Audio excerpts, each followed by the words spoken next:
Example 9-3 है। मुझे ये जो मिली है बहुत पुरानी बुक है 1966। उसकी स्टेटमेंट ये है कि proportion of a strap footing for column spacing and loading shown below. Q allowable की वैल्यू हमें गिवन है 128 kilo pascal. Both columns are of size 400 millimetre. F C prime 24 mega pascal. तो ये ऐसा यूनिट्स के अंदर है न्यूमेरिकल।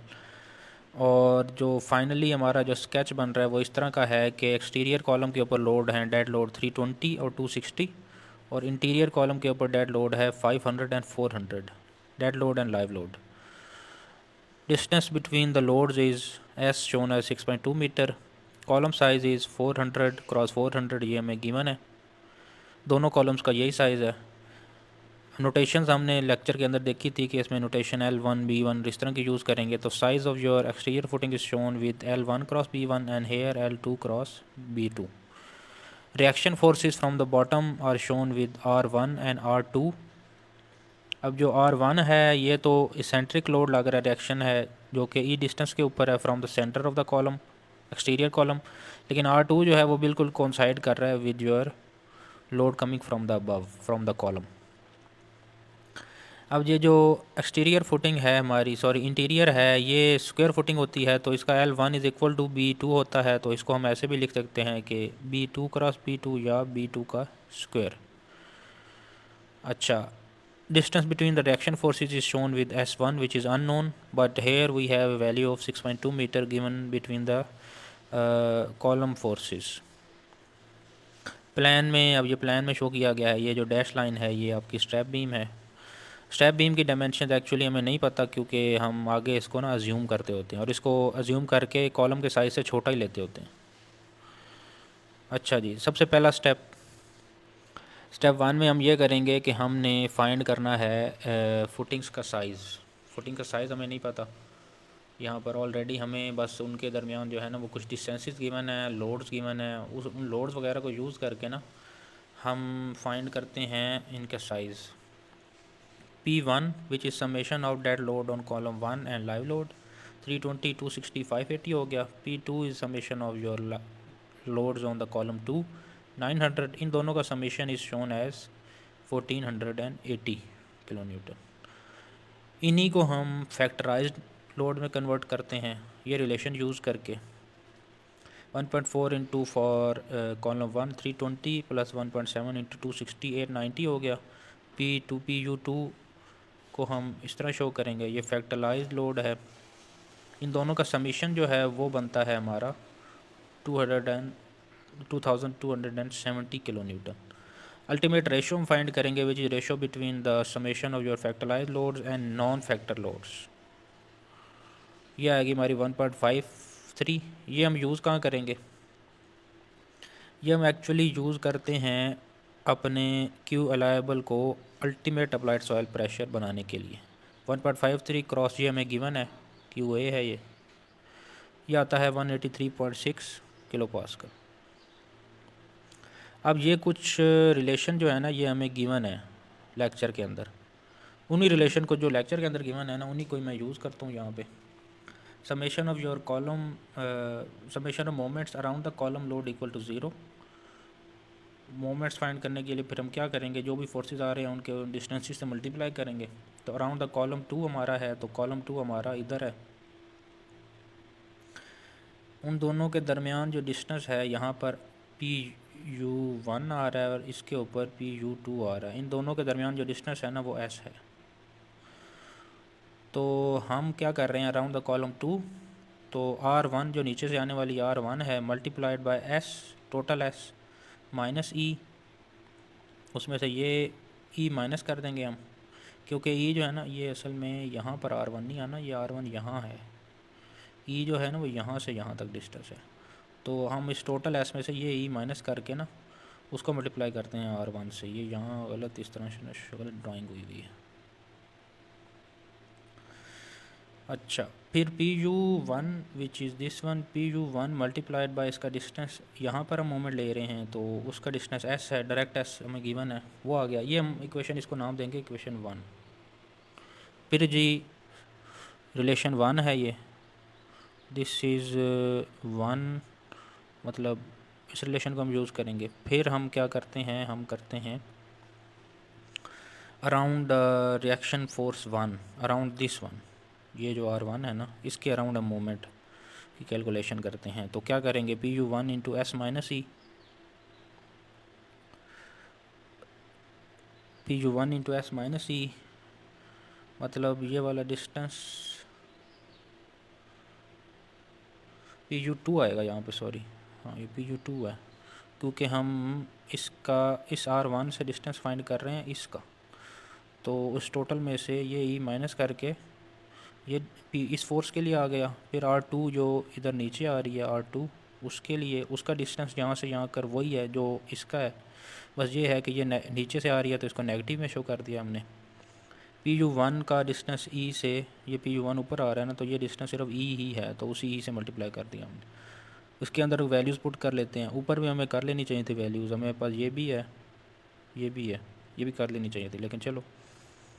यहाँ पर एस की हमें वैल्यू गिवन है 6.2 मीटर, ई हमें नहीं पता, 6.2 मीटर अगेन, 890 हमें गिवन है PU1। ये हमारे पास बन गई इक्वेशन 2। ऊपर हमारी बनी है इक्वेशन 1, ये वाली। एक इक्वेशन अब ये है कि summation of forces should be equal to 0, तो मेरे पास नीचे से R1 R2 आ रहे हैं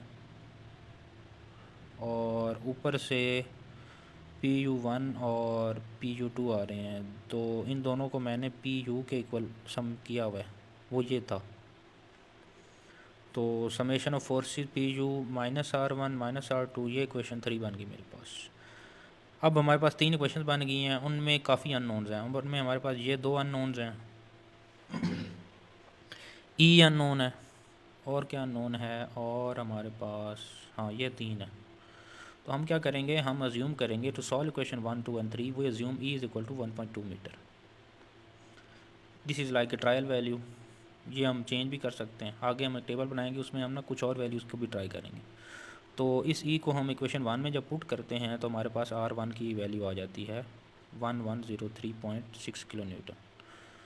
फिर ई को 2 में पुट करेंगे तो वो इक्वेशन इस तरह की बनेगी, उसमें से हमारी R2 की वैल्यू आ जाएगी। फिर हम ये चाह रहे होते हैं कि अगर हम R1 R2 की वैल्यू 3 के अंदर पुट करें, इस 3 के अंदर, तो हमारी ये सेटिस्फाई होनी चाहिए इक्वेशन, कि इन दोनों को जमा करें ना तो ये आनी चाहिए। तो ये डिपेंड किसके ऊपर कर रहा है, ये डिपेंड कर रहा है हमारी इसेंट्रिसिटी जो हमने अज्यूम की है।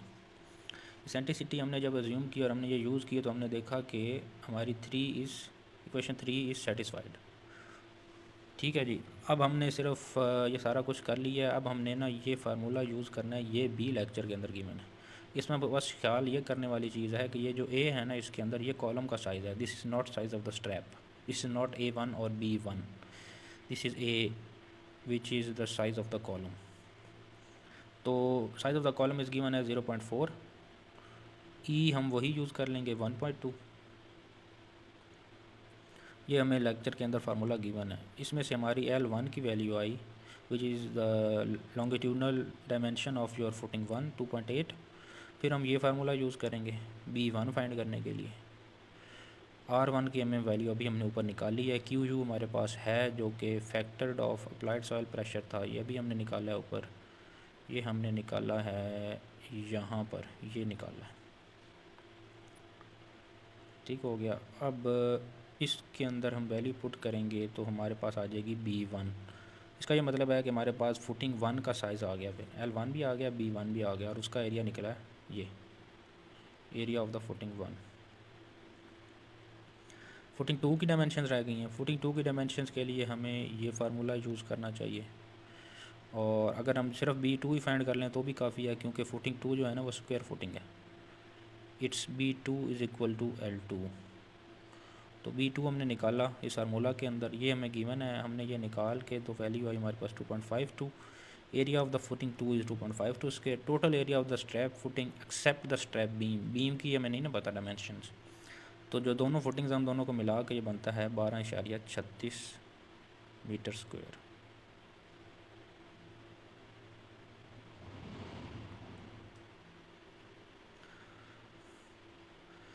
ठीक हो गया जी। अब हम E assumed was a trial value, जो हमने E is equal to 1.2 metre लिया था ना, it was a trial value. In satisfying equation 3 we should use value of E which satisfy B2 is equal to B1।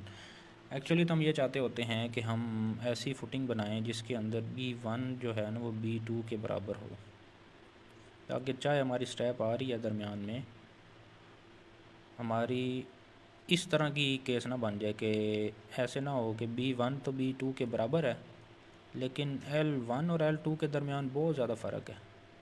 तो उससे क्या होगा, आपका वज़न अनइक्वल हो जाएगा, इधर वज़न ज़्यादा बढ़ेगा इसके ऊपर, तो ये टिल्ट हो जाएगी आपकी फुटिंग। तो हम असल में आइडिया केस हम ये चाह रहे होते हैं कि ये और ये तकरीबन बराबर हों सारी डायमेंशंस, ये ऑलमोस्ट सिमिलर हो। अब उसके लिए हम क्या करते हैं फिर कि हम अभी तो हमने अज्यूम की थी ई की वैल्यू, हम ऐसा करते हैं कि हम एक टेबल बनाते हैं जिसके अंदर हम कुछ ई की वैल्यू के ऊपर ट्रायल लेते हैं। टेबल कैसे बनाएंगे, पहले कॉलम के अंदर ई, फिर R1 R2 फुटिंग 1 उसकी dimension L1 B1 it's area, footing 2 B2 which is equal to L2 A2, total area m²। नीचे उसका यूनिट्स लिखे हुए हैं। हम शुरू करते हैं जी foot eccentricity is equal to 0.8। Value put की इक्वेशन 1 के अंदर, उसमें से निकाल ली ये इक्वेशन 1 होगा, ये इक्वेशन 2 से आ जाएगा, तो ये दोनों वैल्यू आ गई हमारे पास। फिर L1 हम निकालेंगे, वही जो फार्मूले हम ये पीछे यूज़ नहीं करते आ रहे, ये वाले फार्मूले, यहाँ से B2 निकालेंगे, B1 निकालेंगे, L1 निकालेंगे, यही फार्मूला यूज़ करके बस E की वैल्यू 0.8 है। वो बाद में आगे आप 0.9 पे भी ट्राई करेंगे, डिफरेंट वैल्यूज़ जो भी यहाँ पे मैंने लिखी हुई है ना, ये वाली वैल्यूज़ 0.8 0.9 1 1.2 ये सारी ट्राई हम करेंगे। क्यों करने के लिए, इस चीज़ के लिए, असल में ये काम करने के लिए हम ये चाह रहे होते हैं। फ़िलहाल जो हमने पीछे E is equal to 1.2 metre निकाली है ना, उस पर यह काम नहीं हो रहा, उस पर हमारी B2 की वैल्यू जो है ना वो 2.52 आ रही थी और B1 की वैल्यू आ रही थी हमारी 2.15। तो ये तो बहुत दूर है, दूसरी जो थी वो 2.52 है, ये आइडियल सिचुएशन तो नहीं है। तो उसके लिए हम फिर ये कुछ वैल्यू यूज़ करेंगे। अब फिर हमने क्या किया कि L2 निकाला, A2 निकाला, उसमें से एरिया निकला 12.36। फिर 0.9 के ऊपर हमने कुछ वैल्यूज़ निकाली, ये वैल्यूज़ हैं 1 के ऊपर निकाली, ये वैल्यूज़ आपने खुद निकालनी है सारी, इस टेबल को फिल आउट करना है कि क्या वैल्यू आती है, ताकि आपको पता चले कि ये वैसे सेम ही रहती है 12.36। ये क्यों सेम रहती है ये हम आगे पढ़ते हैं। From the above table we can observe that equation 3 can be satisfied at multiple values of eccentricity. मतलब आपकी हमने पीछे बात की थी ना कि हम असल में चाह रहे होते हैं कि इक्वेशन 3 ज़रूर सेटिस्फाई होनी चाहिए, आपने जो मर्ज़ी ई की वैल्यू ली हो, तो ई की सारी वैल्यूज़ के ऊपर ना हमारी इक्वेशन 3 सेटिस्फाई हो रही है, ये जो हमने वैल्यूज़ ली हैं। ठीक है जी। अच्छा, पॉइंट 2 क्या कहता है, regardless of value of E total area 12.36 metre square, this makes sense since total area is equal to PU over QU। अब इसके अंदर कहीं ई है नहीं है, इसका मतलब है ई जो एरिया ऑफ द फुटिंग है which is comes out to be 12.36 for every case is independent of e. ठीक है जी, ये सेंट्रिसिटी से इंडिपेंडेंट है, आप जो मर्जी ई की वैल्यू लें, एरिया आपका सेम ही आना है। अच्छा, for E is equal to 1 metre resulting footing 1 is square with L1 is equal to B1 2.14 metre, this would be the ideal situation. 1 metre वाले के ऊपर बात कर रहा है कि आपका 2.4 is equal to 2.41 which is, इसका मतलब है कि फुटिंग 1 जो है ना वो स्क्वायर फुटिंग है, ये 2.4 है, 41 है, बल्कि 4 है, और ये 2.41 है, और जो ये है ये 2.57 है, ऑलमोस्ट सिमिलर। लेकिन आइडियल सिचुएशन वो कह रहा है वो भी स्क्वायर असल में वो 2.57 लिखा हुआ है ना, तो उसका दूसरा भी 2.57 है ना डायमेंशन, दोनों स्क्वायर। अच्छा, फिर और क्या है, to continue for E is equal to 0.9 B1 is equal to B2 this would seem obvious choice, however, मतलब अभी मैं दिखाता हूँ, however L1 is less than B1 which is undesirable for avoiding differential settlement, B1 is equal to B2। E 0.9 के ऊपर ना जो 2.58 आ रहा है which is almost similar to 2.59, मतलब ये है कि हमारा जो एक्सटीरियर फुटिंग है ये 2.59 है और ये 2.58 है। लेकिन मसला क्या है, मसला ये है जी आपका L1 का, ये 2.2 है और ये 2.59 है, तो ये बहुत ज़्यादा फ़र्क है। तो असल में मुझे चाह रहे थे कि ऐसा हो, लेकिन ऐसा हो नहीं रहा कि दोनों स्क्वायर फुटिंग आ रही हैं। तो आइडियल सिचुएशन जो है ना वो 0.9 वाली, सॉरी कौन सी वाली थी, 1 वाली, E = 1 metre. To continue with J Bowles book we will assume E = 1.2 metre and these values calculated before. असल में तो हमें ये लेनी चाहिए वैल्यू, ये वाली वैल्यू, ये वाली, लेकिन चूँकि बुक के अंदर ना असल में वो इसी को लेके आगे चलता है, आगे न्यूमेरिकल को सॉल्व करता जाता है, तो हम भी फिर उसी को ही फॉलो कर लेते हैं। हम कहते हैं जो हमने पीछे कैलकुलेट किया है ना, L1 = 2.8, 2.15 और इन्हीं को लेके ना आगे फिर सॉल्व करते हैं, इसी डायमेंशन के ऊपर ही सॉल्व करते हैं न्यूमेरिकल को। Draw the bending force and share moment diagram, bending moment and shear force diagram. हमने यूडीएल कैलकुलेट करना है उसके लिए कि हमारी फुटिंग के नीचे यूडीएल कितना आ रहा है, दोनों फुटिंग, स्ट्रैप तो वैसे ही इंडिपेंडेंट है फ्रॉम द सॉइल, तो ये यूडीएल नीचे से कितना आ रहा है पर मीटर इस फुटिंग्स के अंडर। तो उसके लिए फिर हम क्या करते हैं, जो आपने क्यू यू फाइंड किया हुआ है ना, उसको मल्टीप्लाई करते हैं with the dimension. Again Q U 2L 1.83 cross 2.52, ये 2.15 क्या है, B1 है या L1 है, यहाँ पर शायद मैंने लिखा है ये B1 है। ठीक है जी। अच्छा जी, फिर अब ये वैल्यू हमारे पास 394 ये आई है, ये वाली वैल्यू है, और ये 462.9 है। ये QU2 है, ये इधर आएगा QU2 इधर, this is equal to QU2L, this is equal to QU1L। ऊपर से आने वाली ये हमने फाइंड किया हुआ है ऑलरेडी कि ये PU1 है, PU2 है, PU1 है। ये डायमेंशन हमें पता है 2.8, 2.52। अब हमने शेयर फोर्स डायग्राम बनानी है। शेयर फोर्स डायग्राम का अब इसका ये है कि मैं अब कैलकुलेशन नहीं करूँगा, बस ये जो आपको नज़र आ रहा है ना, ये इन वैल्यूज़ को नोट कर लें कि V79 है, इधर कुछ मैंने लिख दिया है, कुछ मिसिंग है। ये 732 है, ये 79 है, ये आता है 213, ये इधर ही 213 आ गया है, क्योंकि ये दरमियान में इस एरिया में ना स्ट्रैप है, स्ट्रैप जो है ना वो नीचे से कोई शेयर फोर्स उसके ऊपर इस तरह जनरली अप्लाई नहीं हो रही, तो 213 इधर आ गया। फिर ये 830.4, ये यहाँ पर 491 है, और यहाँ से 0 से स्टार्ट होता है। ये डायमेंशन है इनकी गिवन, ये वैसे बेंडिंग मोमेंट डायग्राम बनाने के दौरान मैंने कैलकुलेट की थी, तो ये उस तब पता लगती हैं, लेकिन लिखी हुई है यहाँ पर। फिर बेंडिंग मोमेंट डायग्राम, ये शेयर फोर्स डायग्राम आ गई। इसमें जो हमारे काम की चीज़ है ना वो ये है वैल्यू, जो कि VU स्ट्रैप है। आपको याद होगा ये जो यूज़ किए गए हैं ना, ये VU स्ट्रैप, ये स्लाइड नंबर 18 और 19 के ऊपर इसका जिक्र करता है लेक्चर के अंदर, कि shear force on the step beam is the value around shear force at this point. अच्छा जी, बेंडिंग मोमेंट डायग्राम की मेरी ये 79 आ गई है, ये आई है 146,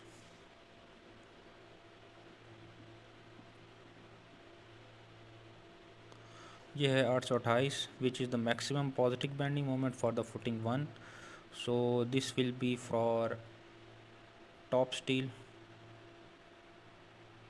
in the footing 1 for the maximum positive bending moment. This is for top steel step beam 770।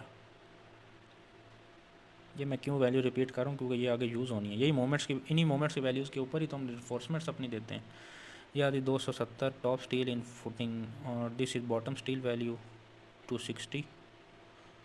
ठीक है जी, तो ये वैल्यूज़ हैं। अब आगे चलते हैं जी इफेक्टिव डेप्थ की कैलकुलेशन के ऊपर। ये फार्मूला जो है ना ये बाउल्स यूज़ नहीं करता, लेकिन ये इसी तरह का फार्मूला जो है ना ज़ाहिद अहमद सिद्दीकी की बुक के अंदर फॉर SI यूनिट्स के लिए कंक्रीट फुटिंग्स के लिए यूज़ किया हुआ है बार बार, रेनफोर्स कंक्रीट्स के लिए। तो उसी फार्मूला को फिर हम यहाँ भी यूज़ कर लेते हैं फॉर और कन्वीनियंस। कोई ऐसा बुलंडर वैल्यूज़ भी इसके अंदर नहीं आती, बिल्कुल मैच कर रही होती हैं बाउल्स की बुक के साथ। P + 1.5 mx + 1.5 my, ये मल्टीपल टाइम्स जो है ना वो ज़ाहिद सिद्दीकी की बुक के अंदर यूज़ किया हुआ है, सिर्फ फुटिंग्स के न्यूमेरिकल के अंदर। 0.01 into alpha S F C prime plus 60 with limitation of 250 millimetre. अगर 250 से कम आए तो हम 250 वैल्यू लेते हैं। Alpha S is 30 for edge loading, 40 for interior and 20 for corner loading. ये एज लोडिंग इंटीरियर कॉर्नर से मुरादा कि आपका जो लेट्स से अब हमारा जो अगर इस तरह का कॉलम था ना इंटीरियर फुटिंग के लिए, तो ये 40 आएगा। इंटीरियर कॉलम असल में जो कॉलम की पोजीशन है उसकी बेस पे ये अल्फ़ा एस की वैल्यू आती है। Two way punching shear check where 5 V C is lesser of these 3 values. इसके अंदर बीटा यूज़ हो रहा है। Beta is equal to dimension between L Y over L X, longer dimension over shorter dimension. 0.75 is equal to 5 is actually 5। Column के अंदर हम इसकी ज़रा छोटी वैल्यू यूज़ करते होते हैं। ये फार्मूले का हिस्सा है। 5 वी सी की वैल्यू हम कहाँ यूज़ करते हैं, यहाँ पे शेयर चेक के अंदर, two way punching shear check के अंदर। ये हम आगे लगाएंगे, 1 वे शेयर चेक भी करेंगे और 2 वे शेयर चेक भी करेंगे। D is equal to effective depth. B not की हम ये यूज़ कर लेंगे formula for interior and for exterior column. V U कैसे आएगा, column load minus Q U into C1 plus D by 2 and C2 plus D for the edge column. ठीक है, तो इसके अंदर हम वैल्यू यूज़ करेंगे। अब हम डायरेक्ट अपने वैल्यूज़ पुट करते हैं एच के अंदर। P factor load multiply by the factor to convert it 0.01 into alpha S. This is for alpha S for which one, for the edge loading. Okay, ये असल में कैलकुलेशन हो रही है आपकी एज लोडिंग एज कॉलम के लिए। 24 F C prime है plus 60 411.58 round off to 450 which is greater than 250। Effective depth हमने फाइंड की एच माइनस 60 390 मिलीमीटर। फुटिंग 2 के लिए अब हमारी जो है वो इंटीरियर कॉलम है, तो अल्फ़ा एस की वैल्यू जो है ना वो चेंज हो गई है 40 में। ठीक है जी, तो 40 इंटू ये 24 है एफ सी प्राइम की वैल्यू 1380 0.01 और ये 450 आ गया। अब इसमें से इफेक्टिव डेप्थ एक्चुअल हम ये यूज़ करते हैं फिर 0.45 मीटर राउंड ऑफ करके for both footings to be safe design for reinforcements. अच्छा जी, अब हमने reinforcements for the top steel हमने यूज़ करना है कि जो मोमेंट की हमारी वैल्यूज़ आई हैं ना बेंडिंग मोमेंट डायग्राम के अंदर, उसको पर मीटर कन्वर्जन करते हैं हम। तो हम क्या करेंगे, जो हमारी maximum bending moment positive bending moment की वैल्यू आई थी आपको मैंने याद है दिखाई थी 828, उसको हम डिवाइड कर देंगे टोटल डायमेंशन के साथ, तो हमारे पास आ जाएगी per metre value. Top steel footing 2 top steel again 260 divided by its dimension 102। Footing 2 bottom steel 262 divided by its dimension 103 kilo newton metre per metre. For step beam we do not take per meter calculation since no soil pressure underneath. Footing ये जो strap है ये तो बिल्कुल independent होती है, इसके नीचे कोई सॉइल टच नहीं हो रही। ठीक है, तो इसलिए हम इसको जो भी वैल्यू हमारी आ रही है उसको पर मीटर में कन्वर्ट नहीं करते, जो एक्चुअल आ रही है उसी को हम यूज़ कर रहे होते हैं। For enforcements in B direction, पहले हमने क्या किया इन एल डायरेक्शन, तो असल में ये वैल्यू चेंज हो जाएंगी। ठीक है, बी की डायमेंशन अब आएगी, लेकिन उसमें जो फार्मूला उसके अंदर गिवन है ना स्लाइड्स के अंदर, वो इस तरह के फार्मूले यूज़ हुए हुए हैं ये वाले, उन्हीं को फॉलो करते हैं हम। B1 हमें पता है, B1 हमने कैलकुलेट किया है, हम अज्यूम करेंगे B smaller B1 which is equal to width of your step beam.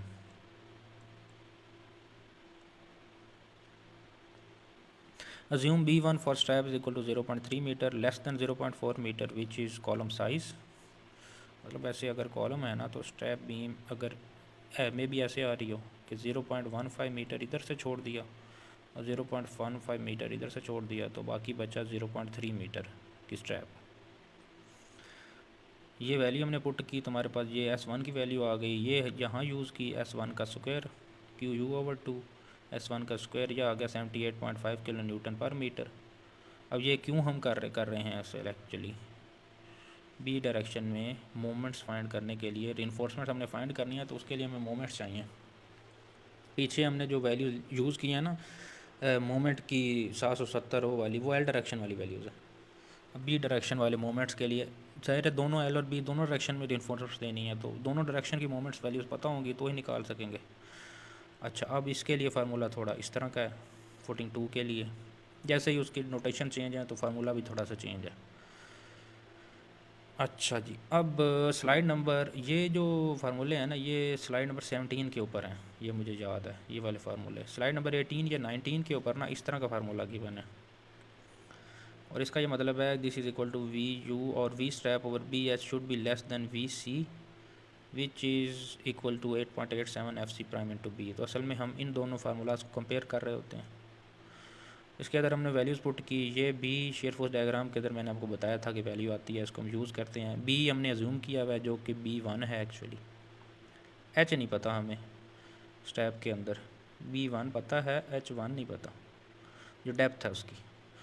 तो उसके अंदर फिर हम ये फार्मूला के अंदर यूज़ करेंगे, तो इसमें से H निकाल लेंगे। H बनता है हमारा 0.52 metre, hence strap size equal to 0.3 और अज्यूम मल्टीप्लाइड बाय 0.5 मीटर। अब हमारी वाली है वन वे शेयर चेक की और टू वे शेयर चेक की for both, for footing 1 and for footing 2। Footing 2 के लिए हम ये यूज़ करेंगे, ये हमारी एक्चुअली इंटीरियर कॉलम वाली फुटिंग है, तो कॉलम मिडल में आ गया, उसका साइज़ था 0.1, ये हमें पता है 0.3। दिस इज़ योर स्ट्रैप, ये स्ट्रैप है, इसकी साइज़ है 2.52 इंटू 2.52। हमें पता है वन वे शेयर चेक के ऊपर जो आपका ट्रिब्यूटरी एरिया है it is situated at A distance d from the column. तो अब ये मैंने ये निकाला है 1.06 माइनस डी, जो कि ये वाला एक्सटर्नल एरिया की डायमेंशन है, विच इज़ मल्टीप्लाइड बाय 2.52। ये आई कैसे है, इस 252 में से 0.5 ये वाला माइनस कर दें, ये वाला, ठीक है, डिवाइडेड बाय 2, तो ये आता है 1.06। लेकिन 1.06 माइनस डी करके आएगा क्योंकि डी डायमेंशन ये वाली है, ठीक है। अब उसको हम कहाँ यूज़ करेंगे, यहाँ यूज़ करेंगे वी यू कैलकुलेट करने के लिए। वी यू हमारा ये वाला शेडेड एरिया का असल में हम एरिया फाइंड कर रहे हैं, तो ये हम यूज़ करेंगे योर की you multiplied by shaded area dimension 2.52, ये 2.52 मल्टीप्लाइड बाय दिस डायमेंशन, ये शेडेड एरिया की डायमेंशन है 1.06 माइनस डी, ये आ जाएगी 282.22। इसको 5VC से कंपेयर कर देते हैं, तो 5VC के अंदर ये फाई है, ये फार्मूला है। डी हमें पता है, हमने पहले कहा था कि वो 450 मिलीमीटर है, तो ये 0.145 लिखा हुआ है इधर। BW is equal to 1 metre strip, ये आ गई हमारी ये 708.31 जो है ना, ये बड़ा है 282 से। तो one way shear check for the footing 2 is satisfied. Footing 1 के लिए हम देखते हैं क्या सूरत हाल है, आइडिया वही है उसी तरह का, ये मैं फाइंड कर रहा हूँ, जैसे वहाँ 1.06 था, यहाँ 0.87 आ रहा है। शेडिड एरिया ये ऐसे है, वही साइज़ है, ये कॉलम का साइज़ है 0.4।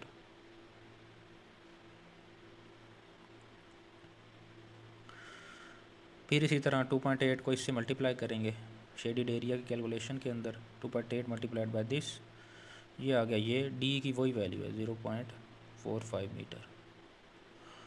अच्छा जी, 5 इंटू दिस इंटू अगेन 1000, 771 जो है 218 से बड़ा है। तो वन वे शेयर चेक दोनों फुटिंग के लिए सेटिस्फाई हो रहा है। टू वे शेयर चेक के अंदर मैं सारे आपके लिए कैलकुलेशन नहीं करूँगा, बस इसमें आपको फार्मूला लिख के बता देता हूँ। वी यू का ये फार्मूला यूज़ होगा, बी नॉट का फुटिंग 1 के लिए तो आपको लिख के दे रहा हूँ, फुटिंग 2 के लिए आपने बी नॉट खुद निकालना है। वी यू 2 का फार्मूला ये यूज़ होगा इसके अंदर, तो इसके अंदर भी आपने इस चीज़ को सेटिस्फाई करना है। 5VC जो है ना वो बड़ा होना चाहिए वी यू से, ठीक है। अगर नहीं होता तो फिर वापस डी पे जाना पड़ेगा, हमें डी को चेंज करना पड़ेगा। अच्छा जी, H minus D minus concrete cover minus half dia of the bar, ये वैल्यू आ जाएगी कुछ हमारे पास। इसको हम यहाँ यूज़ करके फॉर द टेम्परेचर रिफोर्समेंट्स कैलकुलेट कर लेंगे, और फॉर द लॉन्गिट्यूडनल रिफोर्समेंट्स हम ये वाला फार्मूला यूज़ कर लेंगे। या फिर आपने वॉल फुटिंग के अंदर ये इस तरह का फार्मूला भी देखा हुआ है कि हिट एंड ट्रायल के थ्रू हम ये निकाल सकते होते हैं। ये आपने वन वे स्लैब के अंदर ये फार्मूला, टू वे स्लैब के अंदर ये सारा करके आए हैं। ये असल में सारा मैं स्किप क्यों कर रहा हूँ, क्योंकि ये तो आपको ऑलरेडी आपने किया हुआ है, और अगर आपने ये कर लिया तो आप फिर ये टेबल भी फिल कर सकते हैं। जब आपके पास सारे मोमेंट्स आ गए हैं और आपको पता है कि हर डायरेक्शन में मोमेंट के लिए वैल्यूज़ को लिखना है हमने, और हर डायरेक्शन के लिए इन्फोर्समेंट्स डिसाइड करनी है, तो मोमेंट्स में आपको लिख के दे देता हूँ। वो ये हैं, फाई मिनिमम का ये फार्मूला असल में यूज़ होता है 1.4/fi। जब FPS होता है ना तो वो 200/fi होता है, फाई मिनिमम। एल डायरेक्शन में हम एल डायरेक्शन हमारी फुटिंग की कौन सी बनती है, ये वाली डायमेंशन। तो एल डायरेक्शन के लिए फुटिंग 1 एक्सटीरियर फुटिंग, उसकी मोमेंट की ये वैल्यू आपने पीछे कैलकुलेट की है। स्ट्रैप फीब की ये वैल्यू आपके पास आई है from your bending moment diagram. Footing 2 top steel, ये भी आपने अभी कैलकुलेट की थी। Footing 2 bottom steel 103 in L direction, again in B direction as well, ये भी अभी आपने कैलकुलेट की है। Footing 1 bottom steel, footing 2 bottom steel, हर एक की बेंडिंग मोमेंट की वैल्यू आ जाएगी। तो फिर उसके बाद आप ये वैल्यू पुट करके एक्चुअली आपने बार्स निकालनी है। जब आप ये कैलकुलेट कर लेंगे ना, और ये एल और बी क्यों है, क्योंकि मैं आपको ये दिखाता हूँ, ये जो है ना ये टेम्परेचर रिफोर्समेंट्स है ट्रांसवर्स डायरेक्शन में। तो अगर आप एल वन डायरेक्शन में, अगर आप एल डायरेक्शन में रिइंफोर्समेंट्स फाइंड कर रहे हैं, सॉरी ये बी डायरेक्शन में है ना, ये वाली हैं। अगर आप एल डायरेक्शन में रिइंफोर्समेंट्स फाइंड कर रहे हैं तो ट्रांसवर्स डायरेक्शन में भी फाइंड करेंगे, वही उसी का ये टेबल है। ठीक है, फार्मूला यहाँ पर आप एरिया कैलकुलेट करेंगे ना, उसके बाद फिर आप बार डिसाइड करेंगे। मोमेंट आपके पास है, जब मोमेंट आ गया तो फिर आगे क्या मुश्किल है कि आप एस मिनिमम, ये तो सेम ही रहेगा वैसे सबके लिए, फाई मिनिमम एस मिनिमम, और रो, चाहे रो से कर लें चाहे दूसरे इस फार्मूले से कर लें, इस फार्मूले से कर लें।